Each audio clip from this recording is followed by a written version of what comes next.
وہ شرم کے مارے وہ چھپ گیا ہے. اب اس میں بناوٹ کوئی نہیں تھی، تفاخر کوئی نہیں تھا، لیکن زینت کی ایک لگن تھی جو طبی طور پر دل میں موجود تھی. تو مختلف انسان مختلف حالتوں میں پیدا ہوتے ہیں. بعضوں کو زینت کا شوق ہے، بعضوں کو پرواہ کوئی نہیں، پکھڑے پکھڑے حال میں رہتے ہیں، نہ لباس کی ہوش. اور ویسے بڑے صاحب علم، صاحب وقار، صاحب مرتبہ، بڑے بڑے سائنسدان ہیں، بڑے بڑے فلسفی ہیں جن کو اپنے لباس کی کوئی ہوش نہیں. تو الگ الگ فطرت کے تقاضے ہیں، اور قرآن کریم نے ان سب تقاضوں کو جوڑے جوڑے کر کے ہمارے سامنے رکھ دیا. مگر زینت سے اگلا قدم ہے تفاخر کا. اپنے نفس میں کوئی انسان اپنے آپ کو اچھا بنا کے رکھے، یہ منع نہیں ہے، بلکہ زینت کو تو خدا تعالیٰ تعریف فرماتا ہے، اور ایسے لوگوں کا دفاع کرتے ہوئے فرماتا ہے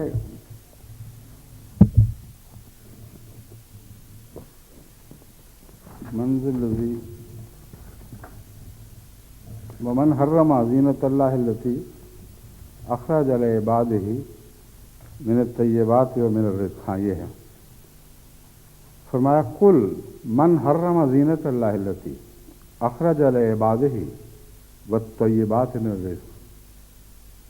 حضرت صلی اللہ علیہ وآلہ وسلم کو مخاطب کر کے فرمایا کہ تو کہہ دے کہ کون ہے جو اس زینت کو حرام قرار دیتا ہے.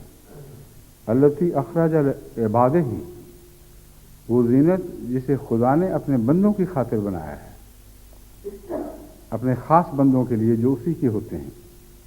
والطیبات من الرزق، اور کھانے پینے کی چیزوں میں سے جو اچھی چیزیں ہیں، کون ہے جس نے ان کو حرام قرار دیا ہے؟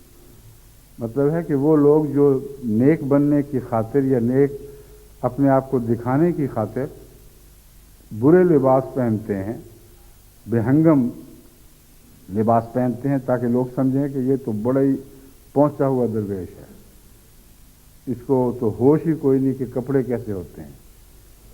اور اچھا کھانا دیکھا تو منہ پھیر لیا کہ نہیں، ہمیں نہیں ان کھانوں سے کوئی دلچسپی، گھر میں جا کے کھا لیں گے، لوگوں کے سامنے اچھا کھانا نہیں کھانا. یہ بھی تفاخر کی قسمیں ہیں. پس زینت کو غیر معمولی طور پر اختیار کرنا بھی ایک اندھیرا ہے، اور زینت سے جو یہاں جائز ہو وہاں منہ پھیرنا بھی ایک اندھیرا ہے. من حرم زینت اللہ التی اخرج لعبادہ، کون ہے جو یہ کہتا ہے کہ اللہ نے اپنے بندوں کے لیے جو زینت لگائی ہے وہ حرام ہے. کہ اچھے کھانے پیدا کیے ہیں تو نیک آدمی نہیں اس کو پسند کرتے.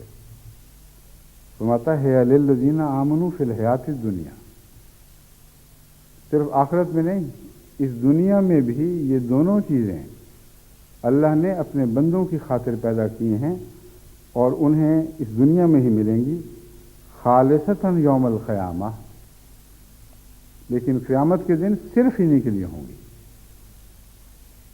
وہ لوگ جو دنیا کی زینتوں میں، دنیا کے اعلیٰ کھانوں میں ان کے ساتھ یہاں شریک ہیں، ان کے لیے خدا نے ان کی خاطر پیدا نہیں کیا، مگر نیک بندوں کو کا صدقہ وہ بھی کھا رہے ہیں. بنایا اپنے بندوں کے لیے ہے، مگر وہ جو رفتہ رفتہ شیطان کے بندے بھی بن جاتے ہیں وہ خوب فائدہ اٹھاتے ہیں ان سے، بلکہ نیک بندوں سے زیادہ چھین کے لے جاتے ہیں. مگر فرمایا مرنے کے بعد ان کو کچھ نہیں ملے گا. پھر یہ چیزیں خالصتاً زینت اور اچھا طعام ان کے لیے ہوگا جو خدا کے حقیقی بندے ہیں. تو دیکھیے، منع نہیں ہے زینت، اور خدا تعالیٰ ناپسند فرماتا ہے اس بات کو کہ زینت کو حرام قرار دیا جائے، مگر یہاں اس آیت میں ایک اندھیروں کی مثال کے طور پر زینت کو بھی پیش فرمایا. وَزِینَةٌ وَتَفَاخُرٌ بَیْنَکُمْ، وہ زینت جو مقصود بن جائے وہ گناہ ہے. وہ زینت جو ایک دوسرے پر فخر کا موجب بنے یا ایک دوسرے پر فخر کی وجہ سے اختیار کی جائے وہ منع ہے. اور اگلا حصہ آیت کا ہے وَتَکَاثُرٌ فِی الْأَمْوَالِ وَالْأَوْلَادِ، مال میں اور اولاد میں بڑھنا، اور تکاثر ایک دوسرے سے سبقت لے جانے کی کوشش کرنا. اب مال کی تمنا بھی اپنی ذات میں منع نہیں ہے، قرآن کریم فرماتا ہے یبتغون فضلا من اللہ و رضوانا، وہ اللہ کے فضل یعنی یہاں مال مراد ہے، دنیاوی رزق کے لیے اللہ کی طرف جھکتے ہیں اور اسی سے رضوان چاہتے ہیں۔ اولاد کی بھی خواہش بنا نہیں، کیونکہ آن حضرت صلی اللہ علیہ وآلہ وسلم نے فرمایا کہ ایسی عورتوں سے شادی کرو جو خوب بچے پیدا کریں تاکہ میری امت بڑھے۔ اور یہاں بھی مقصد تفاخر نہیں ہے، تکاثر ان معنوں میں نہیں کہ لوگوں کے بچے کم ہو جائیں اور مر جائیں، میری امت کے بڑھیں۔ مراد یہ ہے کہ نیک لوگ بڑھیں۔ وہ امت ہے جو امت محمدیہ تو وہ ہے جو آن حضرت صلی اللہ علیہ وسلم کے پیچھے چلنے والی ہے۔ یہاں نام کی امت ہرگز مراد نہیں، یہ ہو ہی نہیں سکتا، کیونکہ نام کی امت کا تو آن حضور صلی اللہ علیہ وسلم سے کوئی بھی تعلق نہیں، وہ تو شرم کا موجب ہے۔ امت محمدیہ سے مراد وہ حقیقی امت ہے جو اللہ کے عباد ہیں، جو محمد رسول اللہ کے توسط سے حقیقی عباد بن گئے۔ آپ کی برکت سے لوگوں کو عبداللہ بننے کے گر آ گئے۔ ایسے عباد اللہ ہیں جو محمد رسول اللہ کی امت ہیں، اس کو بڑھانے کے لیے ہاں حضور صلی اللہ علیہ وسلم نے دعا بھی مانگی اور امت کو ہدایت بھی کی۔ تو یہ ساری باتیں جو تین جوڑوں کی صورت میں آپ کے سامنے ہیں، ان میں سے ایک بھی ایسی نہیں جو اپنی ذات میں گناہ ہو۔ ہر چیز وہ ہے جو فطرتاً طبعاً انسان کے اندر رکھی گئی ہے، اور اس کی حرمت فی ذات ہی کوئی بھی نہیں۔ لیکن حرمت بنتی کب ہے؟ وہ آیت ہے جو میں نے آپ کے سامنے رکھی ہے، اس میں یہی تین مضمون ہیں۔ جیسے وہاں تین امور کا ذکر کر کے متنبع فرمایا گیا تھا، اس میں بھی تین باتیں بیان ہوئی ہیں۔ افرأیت من اتخذ الہہ ہواہ، کیا تم نے غور نہیں کیا ایک ایسے شخص کے اوپر جو اپنے نفس کی خواہش کو معبود بنا بیٹھے، اس کے تابع ہو جائے، اس کا غلام بن جائے؟ ایسی صورت میں لعب بھی حرام ہو جائے گی، لہو بھی حرام ہو جائے گی۔ ایسی صورت میں ہر قسم کی زینت بھی حرام ہو جائے گی، اور زینت کے ساتھ تفاخر بھی حرام ہو جائے گا۔ مال کی زیادہ کی خواہش بھی حرام، اور اولاد کی زیادہ خواہش بھی حرام۔ یہ ساری چیزیں تب حرام ہوتی ہیں جب قرآن کی اس آیت کی روح سے یہ معبود بن جائیں، اور ہوا کا معبود بننا یہ سب سے بڑا اندھیرا ہے، کیونکہ اس کے نتیجے میں اللہ تعالیٰ فرماتا ہے وَأَضَلَّهُ اللَّهُ عَلَىٰ عِلْمٍ، ایسے شخص کو علم ہو بھی تو اندھا ہوتا ہے، گمراہ ہو جاتا ہے۔ ختم علی سمعہ، کان ہیں لیکن سننے کے کان نہیں، دل ہے مگر غور کرنے کے قابل دل نہیں، آنکھیں ہیں مگر پردہ پڑا ہوا ہے۔ تو تین اندھیرے ہی تو ہیں۔ ہمارے اندر روشنی کے داخل ہونے کے یہی تین رستے ہیں، یعنی سماعت کی روشنی، علم کی روشنی جو سننے سے تعلق رکھتی ہے، اور بصر کی روشنی جو دیکھنے سے تعلق رکھتی ہے، اور اس کے بعد غور کرنے کی صلاحیت۔ یہ وہ اندرونی روشنی ہے جو مختلف ان علوم کو جو کانوں کے ذریعے یا آنکھوں کے ذریعے انسان کے دماغ تک پہنچتے ہیں، انہیں آپس میں جس طرح جانور جغالی کرتا ہے اس طرح ایک دوسرے کے ساتھ ملا کر الٹ پلٹ کے ان سے نئے مضامین کے رس نکالتا ہے دماغ۔ یہی تین ذریعے ہیں جو اس کو اندھیروں سے روشنی میں لاتے، اور یہ سارے ذرائع اگر بند ہو جائیں تو انسان روشنیوں سے اندھیرے میں چلا جاتا ہے۔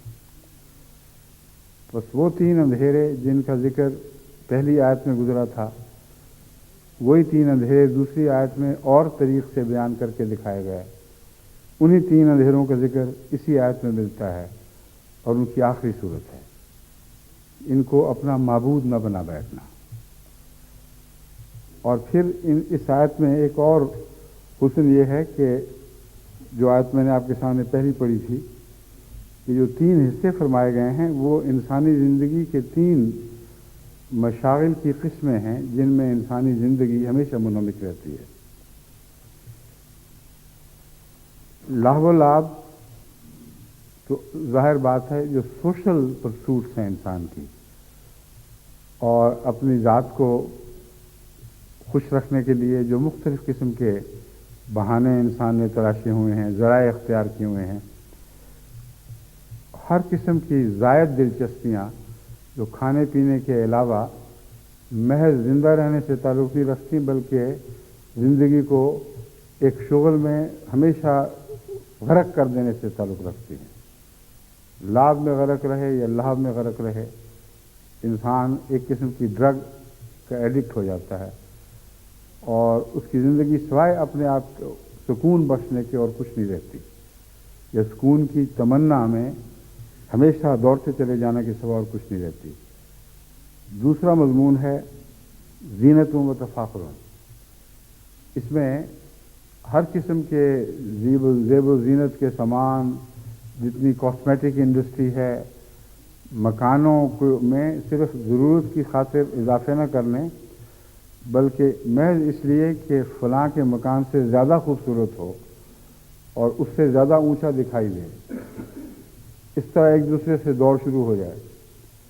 یہ جو دوڑ ہے یہ بھی انسانی زندگی کو خاص مقاصد کے لیے وقف کر دیتی ہے، اور ایسے لوگوں کو دوسری چیزوں کی ہوش نہیں رہتی۔ اور تکاثر فی الاموال والاولاد دراصل سیاسی غلبے سے تعلق رکھنے والا مضمون ہے، کیونکہ قرآن کریم نے اولاد اور اموال کو دوسری آیات میں سیاسی غلبے سے باندھا ہے، اور بڑے بڑے بادشاہوں کو جب ان کے تکبر کا حال بیان فرمایا، اس طرح ظاہر کیا گیا کہ ان کا فخر یہی تھا کہ ہماری اولاد زیادہ ہے، ہمارے اموال زیادہ ہیں۔ اموال والوں نے اپنے آپ کو سمجھا کہ اموال کے ذریعے ہم ہمیشہ زندہ رہیں گے، صاحب اولاد لوگوں نے سمجھا کہ اولاد کے ذریعے ہمارا غلبہ باقی رہے گا۔ تو نفس کی انا جو حکومت چاہتی ہے، جو سیاست کے ذریعے یا حربی ذرائع سے ایک شخص یا ایک قوم کو دوسروں کا آقا بنا دیتی ہے، یہ وہ تمنا ہے جس کا تعلق اموال اور اولاد کی کثرت سے ہے۔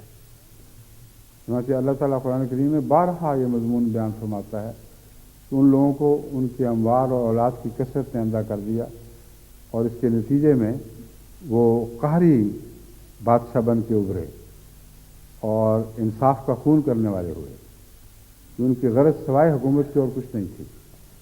تو اولاد سے مراد یہاں قوم کی کثرت ہے، اپنی اولاد صرف نہیں، وہ تو ہے ہی، لیکن اس مضمون میں اولاد کا تعلق جمعیت سے ہے، اور اولاد کا تعلق ایسے مالی ذرائع سے ہے جن کے نتیجے میں انسان ہمیشگی کی برتری حاصل کر لیتا ہے۔ وہ قومیں جو زیادہ مالدار ہوں وہ سمجھتی ہیں اب ہمیں دنیا میں کوئی مٹا نہیں سکے گا، جیسے کہ اللہ تعالیٰ فرماتا ہے ویل لکل ہمزۃ لمزۃ الذی جمع مالا وعددا یحسب ان مالہ اخلدا۔ ہمزہ لمزہ جو لوگ ہیں، یہ تفصیل سے دوبارہ جانے کی ضرورت نہیں، ایسی قوم کا بیان ہے یا ہر ایسے شخص کا بیان ہے جو مال جمع کرتا ہے اور یہ سمجھتا ہے کہ مالہ اخلدا، کہ اس کا مال اس کو ہمیشہ کی زندگی عطا کر دے گا۔ اب لوگ جانتے ہیں کہ مال سے ذاتی طور پر تو ہمیشہ کی زندگی نہ ملتی ہے، نہ کوئی سوچ سکتا ہے، لیکن مال کے ذریعے قومی غلبہ ضرور ہوا کرتا ہے، اور دولت مند قومیں سمجھتی ہیں کہ اب ہمیں دنیا میں کوئی مٹا نہیں سکتا، کوئی انقلاب ایسا نہیں آ سکتا کہ ہم سے طاقت چھین کر نسبتاً غریب قوموں کی سپرد کر دی جائے۔ تو یہ بھی ایک طبی حالت کے حد سے زیادہ تجاوز کر جانے کی وجہ سے بیماری بنتی ہے، اور خلاصہ اس کا قرآن کریم نے یہی نکالا ہے، جس نے اپنی خواہش کو اپنا آقا، اپنا خدا بنا لیا، جس کسی نے بھی اپنی خواہش کو اپنا معبود بنا لیا، اس کے تینوں علم کے رستے بند ہو جاتے ہیں۔ اور اس سے بڑا اندھیرا اور کیا ہے، ایک اندھیرے کے بعد دوسرا، نہ کان سے سن سکے، نہ آنکھ سے دیکھ سکے، نہ دماغ اور دل سے غور کر سکے۔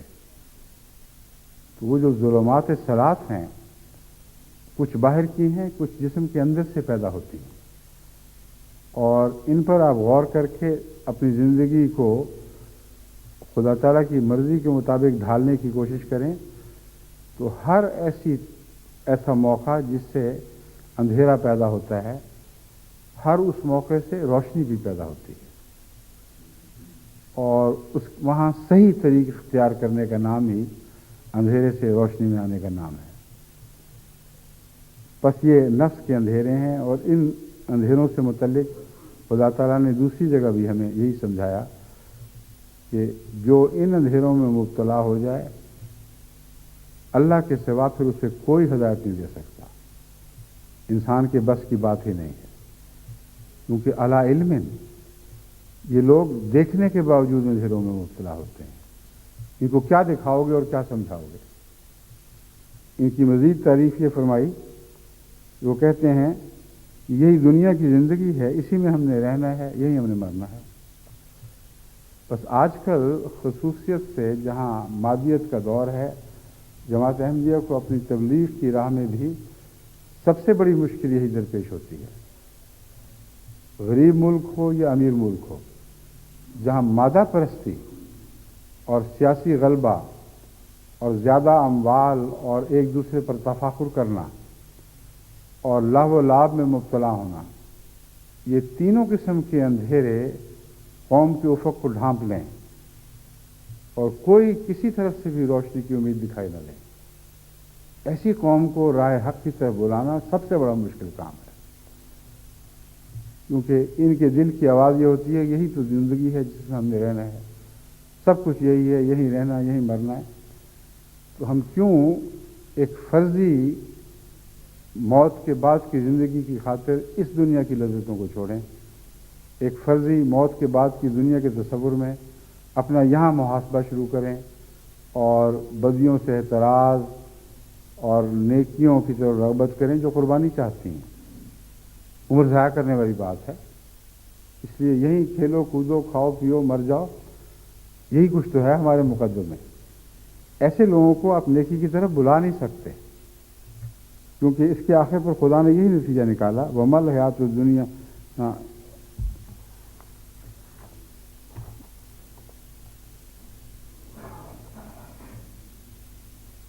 فَمَن يَهْدِيهِ مِن بَعْدِ اللَّهِ أَفَلَا تَذَكَّرُونَ۔ جو اس قسم کی گمراہیوں میں مبتلا ہو جائیں ان کو اللہ کے بعد ہدایت دے کون سکتا ہے؟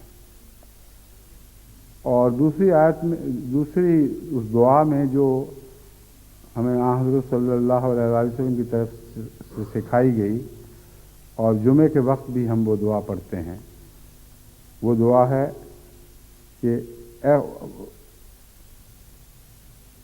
نعوذ بک من شرور انفسنا ومن سیئات اعمالنا۔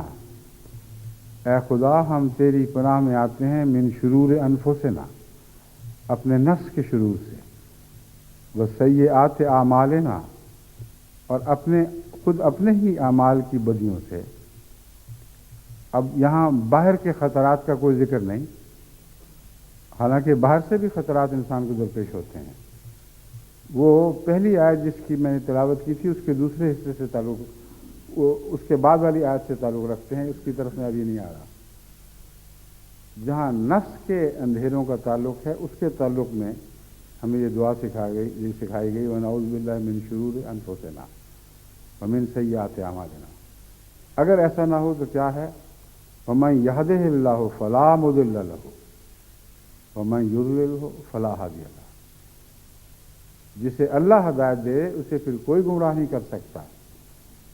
وَمَن يُضْلِلْهُ فَلَا هَادِيَ لَهُ، جسے خدا گمراہ ٹھہرا دے پھر اس کو کوئی ہدایت نہیں دے سکتا۔ یہ لا ہادیہ لا والا مضمون ہے جو اس آیت میں بیان فرمایا ہے۔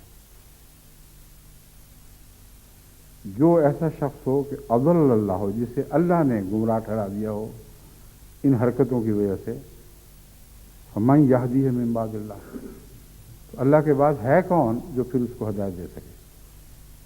ایسی دنیا جہاں مادہ پرستی کے اندھیروں نے قوم کو ڈھانپ لیا ہو اور ہر طرف سے مادہ پرستی اور اس کے مشاغل میں انسان اپنی ساری زندگی کھو رہا ہو، اس کے سوا کچھ دکھائی نہ دے، ان سے آپ مذہب کی باتیں کریں، مرنے کے بعد کے قصے سنائیں، یہ بالکل بیکار بات ہے، دیوار سے باتیں کرنے والی بات ہے، ان کے کانوں میں تو پڑ ہی کچھ نہیں سکتا۔ ان کا کیا علاج ہے؟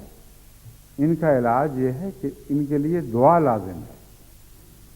جب تک دعا کے ذریعے خدا تعالیٰ سے مدد طلب نہ کریں، اس وقت تک ان کی آنکھیں کھل نہیں سکتی۔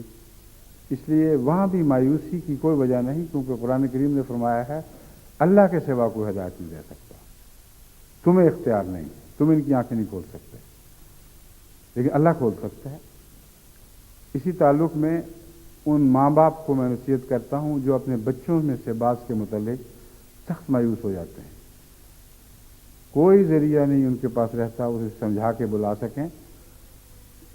ان کے ہاں پیدا ہوئے، نیک باتیں سنی، اور بعض ایسے بد نصیب نکلتے ہیں کہ اچانک ان سب باتوں سے ایمان اٹھ جاتا ہے اور وہ مادہ پرستی کے پیچھے دوڑنے لگتے ہیں، اسی سے متاثر ہو جاتے ہیں، اسی سے مغلوب ہو جاتے ہیں، اور پھر مائیں کہتی رہتی ہیں ویلا کا تجھے کیا ہو گیا ہے، کیوں اپنے آپ کو ہلاک کر رہا ہے، خدا کی طرف آ۔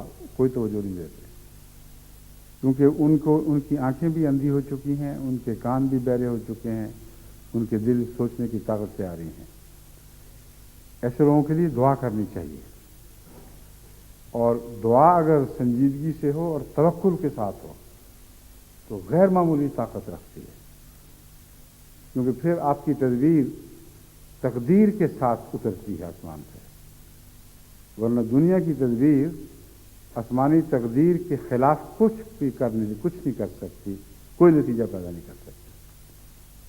اس لیے یہ فرمایا گیا ہے کہ اللہ کے ہاتھ میں ہدایت موجود ہے، ابھی تک تمہارے ہاتھ میں نہیں رہی، تمہارے بس کا روگ نہیں رہا۔ یہ لوگ اگر کبھی ہدایت پائیں گے تو خدا کے فضل سے پائیں گے، ورنہ نہیں۔ بس مردوں کو زندہ کرنا اس کو کہتے ہیں۔ حضرت صلی اللہ علیہ وآلہ وسلم کے زمانے میں حضرت مسیح موعود علیہ السلام فرماتے ہیں وہ صدیوں سے جو قبروں میں دبے پڑے تھے وہ زندہ ہو گئے۔ وہ کیا بات ہوئی، کیا ماجرا گزرا؟ فرمایا ایک فانی فی اللہ کی دعائیں ہی تو تھیں۔ وہاں یہ نہیں فرمایا کہ تعلیم کتاب تھی یا حکمتیں بیان کرنا کا طریق تھا جس کی وجہ سے وہ گڑے مردے جو صدیوں سے مرے پڑے تھے وہ زندہ ہو گئے۔ دیکھیں ایک عارف باللہ کی حقیقت کو سمجھتا ہے۔ حضرت مسیح موعود علیہ السلام نے جو فرمایا وہی حق ہے، اس کے سوا اور کوئی حق نہیں، کہ نہ نصیحت کام آئی، نہ دلائل کام آئے، اور نہ تلوار نے کام کیا، جیسا کہ مودودی کو دکھائی دیا۔ اگر کام آئیں تو دعائیں کام آئیں۔ فرمایا یہ جو عجیب معجزہ تم نے صحرائے بیابان عرب میں رونما ہوتے دیکھا وہ ایک فانی فی اللہ کی دعائیں ہی تو تھیں۔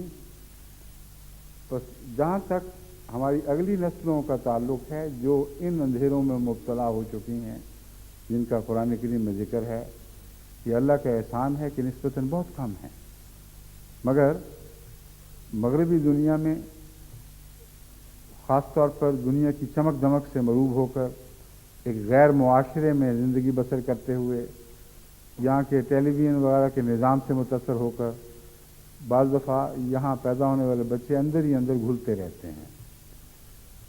پیشتر اس کے کہ ان کی آنکھیں اندھی ہوں، لازم ہے کہ ان کی فکر کی جائے اور محسوس کیا جائے کہ بیماری کیا ہے اور کہاں تک پہنچی ہے۔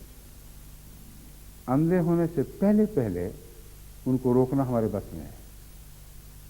اگر اندھے ہو ہی چکے ہوں تو پھر یہ بھی سوال ہے کہ کیا تینوں رستے بند ہو گئے ہیں؟ اب دیکھیں قرآن کریم کی حکمت کا بیان کہ 3 رستوں کے لیے الگ الگ بیماریاں بیان فرمائی ہیں۔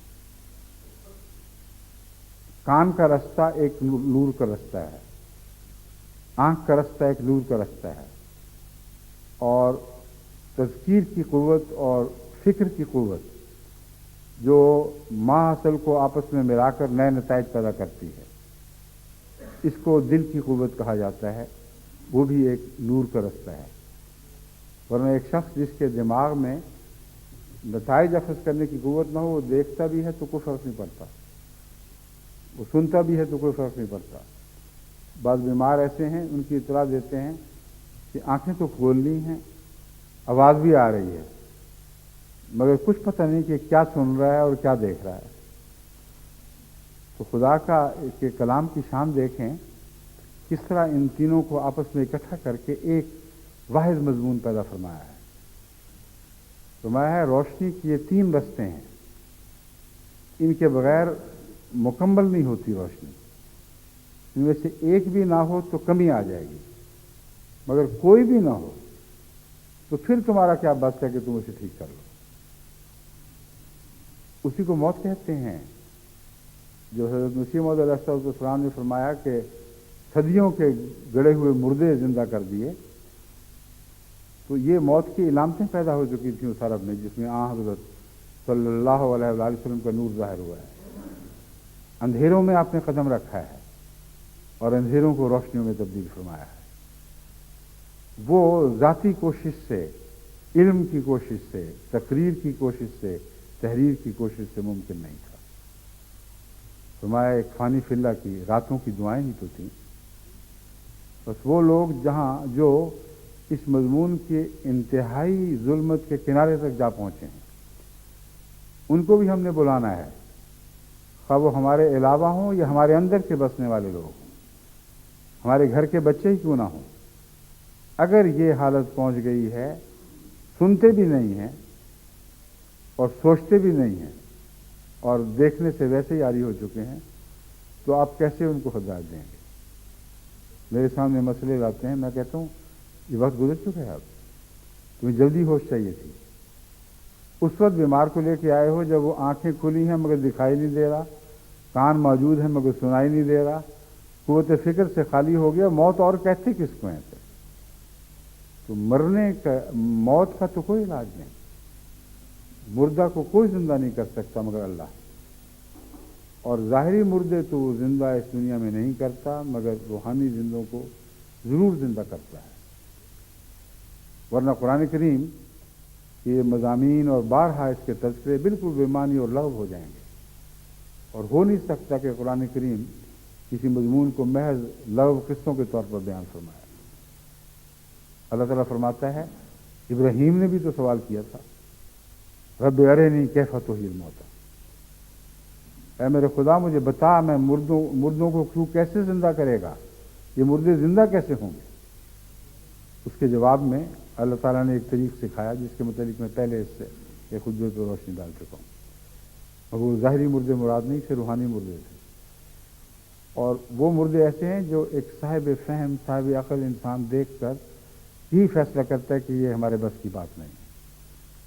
آج ہمارے اردو کے سوال جواب کے موقع پر بھی یہی سوال اٹھایا گیا ایک دوست کی طرف سے کہ تبلیغ پہ آپ نے بڑا زور دیا ہے، مگر یہ بتائیں کہ جس سے بات کرو جس کو دنیا کی ہوس اور لالچ کے سوا دلچسپی کوئی نہ ہو، اس کو کس طرح ہم بلائیں، کیسے سمجھائیں؟ وہ کون سی آواز دیں جو اس کے کانوں کے پردوں کے پار اتر سکے جہاں موریں لگی ہوئی ہیں؟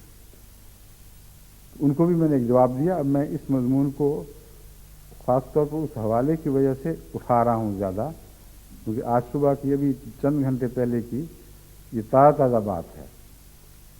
اس کا اصل علاج دعا ہے، یا فیصلے میں جلدی سے پہلے آپ غور کریں کہ کیا سارے نور کے رستے بند ہو چکے ہیں یا کچھ رمق باقی ہے۔ اگر رمق باقی ہو تو وہ زندہ ہے، مردہ نہیں ہے۔ اگر رمق باقی ہو تو اس سے فائدہ اٹھا کر اس کے بچنے کے، اس کی شفا کے سامان کیے جا سکتے ہیں۔